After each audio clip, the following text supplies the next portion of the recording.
Wild Hearts is essentially the Monster Hunter competitor.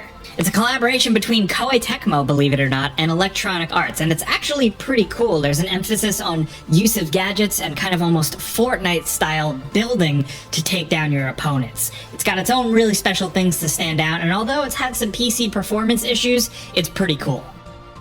Next, over at number 49, we have Pizza Tower, which is a really underrated kind of platformer adventure game with an old school style and a really, really cool look to the whole thing. I mean, just look at it. It looks like a hilarious, ridiculous cartoon, and the whole thing is about venturing through levels and up a tower as this pizza chef to save your pizza place. Honestly, if you ask me, that's the pitch for a perfect platformer game. So, yeah. Next, over at number 48, this year we're getting the Killer Klowns game. Yeah, Killer Klowns from Outer Space, the game is dropping, and it's another asymmetrical multiplayer-style game where you can cause all kinds of chaos as those gross, nasty, hilarious clowns. We don't know for sure how this one's gonna turn out, but I mean, just the Killer Klowns, with a K, getting recognition in 2023 is pretty cool and worth celebrating. Now, next over at number 47, we have Returnal. Yes, the PlayStation exclusive game has made its way over to PC, and it's a great port, and it's a game worth checking out. It's incredibly challenging, it's run-based, it's got an intriguing story, mystery to it, and just some really beautiful sci-fi elements from the art to the music. It's pretty wild. Returnal was already a pretty legendary game on PlayStation 5, and now we're happy that PC players can experience it too. Now, next over at number 46, we have the Texas Chainsaw Massacre. Yet again, an asymmetrical multiplayer-style game centered around an old-school horror franchise. This one is from Gun, the people specifically behind the Friday the 13th asymmetrical multiplayer game, which we really liked despite its flaws. So here you can either play as survivors or the nasty, gross family, including, of course, Leatherface. And it seems like the level is meticulously recreating the house and the surrounding areas, and there's some potential for some fun here. It seems like they're really going all in on this one. Next over at number 45, we have Hi-Fi Rush, a game from Tango Gameworks that we did not see coming, as they usually do horror. But Hi-Fi Rush is a really cool action-adventure kind of beat-em-up game with rhythm-based combat. So picture Devil May Cry, but you gotta worry about striking, dodging, and timing things to the beat. It's definitely accessible, even if you got no rhythm, it's still fun to pick up and play. It's got an incredible art style and a real good emphasis on cartoony fun. It feels like a celebration of music, classic cartoons, anime, and video games, and you can't get any better than that.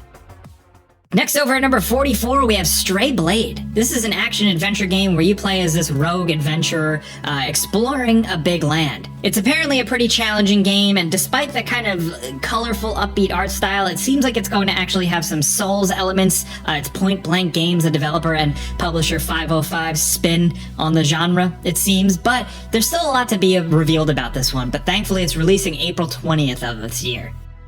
Next over at number 43, we have A Space for the Unbound. This is a narrative adventure game with a lot of charm to it, but it also tackles like psychological elements and a lot of emotional stuff centered around two high school sweethearts. The town is falling to crap, and it's about the characters like facing their inner demons and dealing with other people in the community, and it sounds simple, but it seems like people have really been digging it. It released earlier in 2023, but it's been popping off, and the best part is that there's actually a demo available on Steam if you want to check it out. Next over at number 42, we have Season, A Letter to the Future. Believe it or not, we actually thought this was a PlayStation exclusive, but it is also on PC, and it is a quality experience with a kind of open world that you're exploring and figuring out this adventure. It's mostly story-based. You're not doing anything too intense. It's honestly kind of like a vibe-based game. Some reviewers have actually explained the game as dreamlike, and I think that's pretty spot on. If you're looking for something fascinating, beautiful, and a bit more slower paced, consider Season. Next over at number 41, we have RoboCop Rogue City. Now, as the diehard RoboCop fan at GameRanks, I am still skeptical of this one at the time of this video releasing. We haven't seen too much of it other than just a brief snippet of gameplay that seems pretty serious and action-focused. Interestingly enough, it's first-person shooter, and I know a lot of people out there really wanted to play as RoboCop in third person, but I think if they do it right with all the visual, like the visor systems and everything like that, and prime directives, they could nail it. Still, we don't know for sure, but it is also from publisher Nacon and developer Teon, who are also responsible for the most recent Terminator game that actually did a good job of at least understanding the source material, even if it was a flawed game. RoboCop just deserves a kick-ass new game in 2023, so we're hoping this one drops this year, and it is great.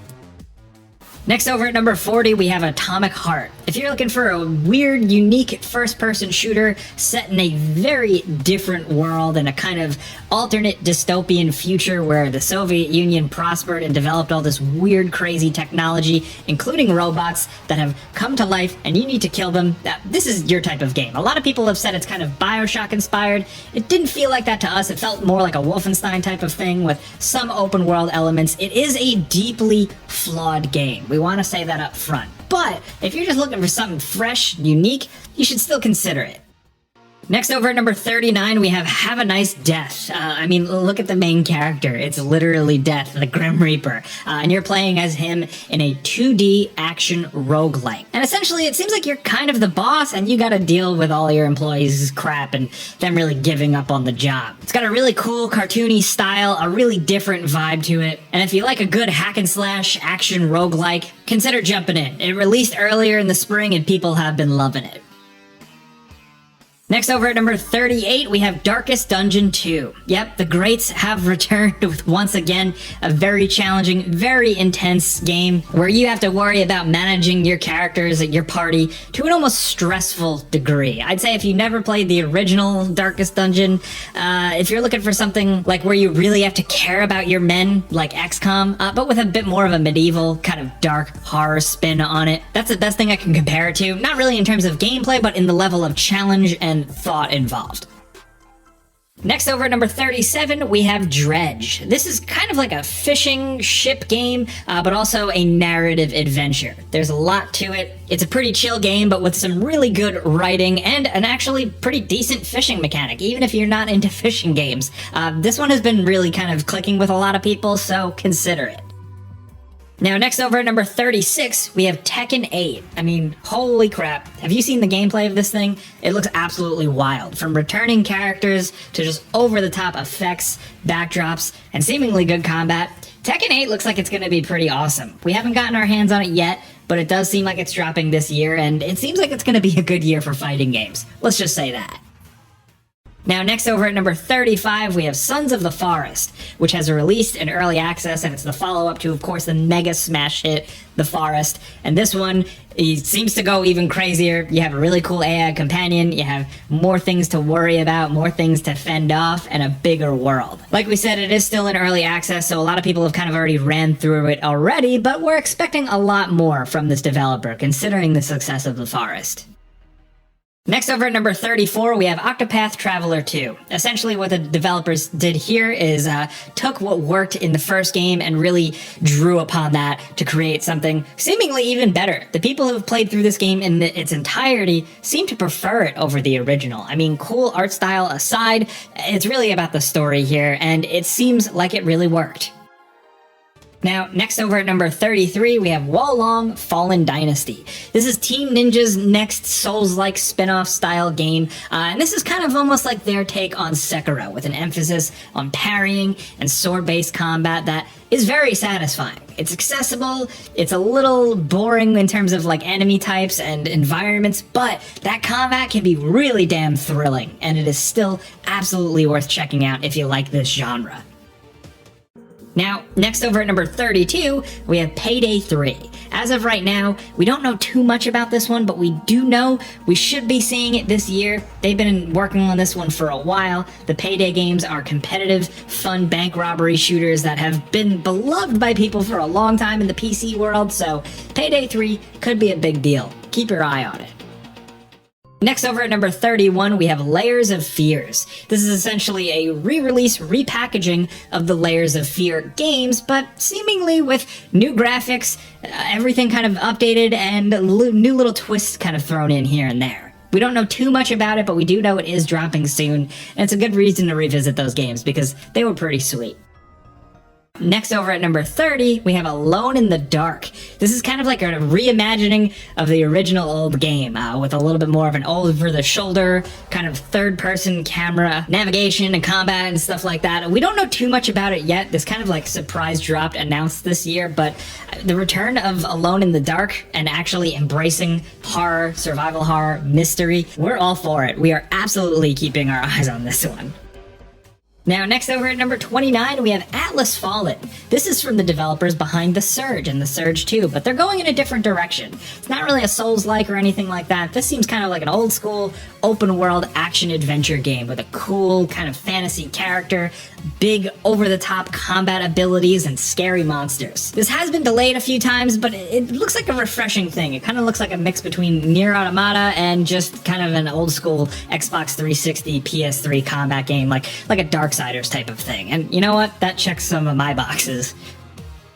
Now over at number 28, we have Exoprimal, which is that dinosaur game that when it was first announced by Capcom, people thought it was going to be Dino Crisis. It is certainly not Dino Crisis. It's actually way crazier than that. This is like a PvE like shooter with so much chaos to the point where like the dinosaurs are raining from the sky and you gotta hop in mech suits and murder them and also compete against other players. It's really wild and weird, but it works. It seems like people have been enjoying the beta and we're excited to see more from it this year.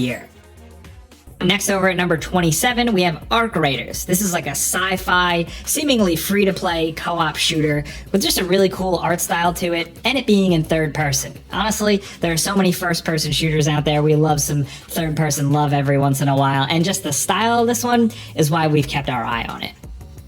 Now, next over at number 26, we have The Finals. This is a new multiplayer first-person shooter from some ex-Battlefield developers, and this is like a crazy over-the-top, seemingly Unreal Engine 5 game with beautiful graphics and incredible destruction in small arenas with fast-paced combat. So, picture like the destruction of the old Battlefield days with a fast-paced shooter, and you got The Finals. It's got a little bit of a game show-style spin on it, and the beta was pretty sweet. The destruction is really satisfying. To blow a hole in the wall and then punch an enemy in the face, or just drop a whole building on the opposing team is pretty sweet, and we're excited to see what more comes of this one. Coming down to the halfway mark, we have Stalker 2: Heart of Chernobyl. This is the return of the classic PC franchise, and it's got big shoes to fill because those original games were game changers for PC players. But thankfully, from what we've seen so far, it does look pretty sweet. I mean, from the graphics to all the weird scientific anomalies. The developers have had an uphill battle working on this one, but we're excited to finally see more of it soon. Now, next over at number 24, we have Ark 2. This is the follow-up to Ark Survival Evolved, one of the biggest mainstream survival games to ever hit. That thing was on like every platform. I feel like everybody played it, even if it was kind of busted at the start. But Ark 2 is seemingly going bigger and badder with more budget and Vin Diesel in the game. So yeah, there's that. He's apparently also working on it in some capacity. So yeah, there's that. Anyway, Ark 2 might drop this year. Now, next over at number 23, Alan Wake 2 is slated for this year. We are huge Remedy fans here, from Max Payne to, of course, most recently Control, and Alan Wake finally getting a sequel is great. The people behind Remedy have said that they're going more for survival horror this time, less of like a story action-adventure game, so for them to embrace horror, we're all for it. The original game was creepy, but we hope they take it even further. Next over at number 22, we have Lords of the Fallen. Yep, this is the next game in the Lords of the Fallen series, but it's going in a very different direction, if you could tell, stylistically, way more fantasy-oriented, and probably still having that kind of Souls-like combat, but it looks pretty sweet, not gonna lie. The brief glimpses we've seen seem pretty promising. And next over at number 21, we have Counter-Strike 2. Yes, believe it or not, Valve, after all this time, is finally updating CSGO to a whole new thing with new tech, seemingly new gameplay enhancements, new maps, all that stuff. This is a really, really big deal in a certain sector of the PC gaming market or culture. So when this does drop, which is fairly soon, I expect it to be a pretty big deal. Next over at number 20, we have Homeworld 3. This is the return of the sci-fi RTS series with some crazy looking fleet combat. I mean, this stuff so far from what we've seen looks really over the top and like they've really stepped it up. If you like space battles, navigating complete 3D space environments and really being careful about every move and also just being impressed by the vistas and the technology and the graphics they have here, Homeworld 3 might keep you busy this year. This one's for the real nerds. Shout out to them. Now, next over at number 19, speaking of real nerds, we have Lord of the Rings Return to Moria. If you're a fan of the dwarven stuff from Lord of the Rings, look no further, because they've taken the concept of dwarven mines from Lord of the Rings and applied a really cool gameplay concept to it. This is like a survival crafting game, but like you're building up the mines, and you can do it with friends, and it just seems like a really good idea. If you can see the gameplay, it's cool. That's all we really have to say about that one. We love Lord of the Rings. But moving on over to number 18, we have Senua's Saga Hellblade 2. Now, this doesn't have an official release date at the time of making this video, but they've been working on it for a while, and we're hoping we see it this year because it is the follow-up to the incredible Hellblade Senua's Sacrifice. The graphics seem to be next level here. We've seen Xbox tease it a lot on their platforms, but we know it's dropping on Xbox and PC, and we hope it's good or even better than the first one, because the first one was great, but it had room for improvement, and we hope they kill it. Next over at number 17, we have Baldur's Gate 3. This one has been in early access for a long time, man, and it's a long time coming. The full release is finally coming this year, and people are pretty excited. If you like top-down, good old RPG action, Baldur's Gate seems like it's gonna have a lot, from interesting stories and paths to characters. It seems like they got you covered after all this time. Next over at number 16, we're going to go out on a limb here and talk Pragmata. This was announced a little while back as a PlayStation 5, Xbox Series X, and PC game from Capcom in the RE engine, and it almost seems kind of like Hideo Kojima-esque, weird and trippy sci-fi. Apparently it's going to have some exploration elements and space stuff. Can you tell that there's not really a lot out about this game yet? It's slated for 2023, but we haven't heard anything in a while. Capcom might just come out of the dark with this one. Who knows? But we're gonna wait. Next over at number 15, we have Aliens Dark Descent. The licensed Aliens games have been hit or miss, but when they hit, they really hit. And this one seems like it might hit. It's like a top-down RTS action game where you play as colonial marines facing off against Xenos. You're clearing rooms, you're exploring, you're kind of growing out the fog of war, which in this case is darkness, and you illuminate it with your marines as flashlights. You have to manage their stress levels and their weaponry, and it seems like it's shaping up to be pretty awesome. Next over at number 14, we have Dead Island 2. Dead Island 2 was announced almost like, it feels like freaking 10 years ago or something like that. It's gone through multiple developers, and now it's finally releasing soon. You're gonna go to Hollywood, California, and slash a bunch of zombies in open environments. Not open world though, it's actually kind of level-based, but with big levels, lots of creative over-the-top weaponry, and a ton of gore. We've been waiting a long time for this one. We don't know if it's gonna like live up to that years long wait, but as long as it's a decent zombie game, we're in. Now, next over at number 13, we have Ubisoft's Skull and Bones. This is their kind of competitive, online, multiplayer pirate game where you can build your own pirate ship, man your own crew, and navigate the high seas and either team up with friends or fight against them and steal their treasure. It's actually seemed like it was pretty ambitious, but this is one that's been in the chamber with Ubisoft for a long time. It seems like they've really struggled to get this one off the ground, but 2023 seems like it's going to be finally the year. We've seen gameplay, we kind of have a bit more of an idea of what the game is gonna be, so yeah, fingers crossed. We just like pirate games. We like playing as pirates, and we want to see them succeed. Next over at number 12, we have Forza Motorsport 2023. The mainline series is back with no numbers. It's just Forza Motorsport. That's it. And it's going to have, of course, even crazier graphics and more detailed cars than before, better weather effects, better track effects, environmental effects, and we're excited to see more from this one soon. Now, over at number 11, we have Avatar, Frontiers of Pandora. This is Ubisoft's first-person Avatar game, which, as of right now, we haven't seen too much of, but people are billing it as kind of like Avatar with the Far Cry formula. I'm sure there's going to be some differences to it, but to be honest, Avatar is cool. I know some people bash it, but Avatar is pretty cool. It's one of the most popular movies in the world for a reason, and we're excited to see them build out that world in a video game. It's just begging for it. The movie feels like a video game, so it makes sense to kind of go this way. Now over at number 10, we have Star Wars Jedi Survivor. This is the follow-up to Respawn's Star Wars Jedi Fallen Order, featuring Cal Kestis trying to find his way in a galaxy without a Jedi Order. And now, he seems like he's going on a bigger adventure. Literally. Bigger worlds, more fast travel, a bunch of different fighting styles, mounts, and new characters. We're excited for this one. We really like the original, and thankfully, we're not gonna have to wait too much longer for this one.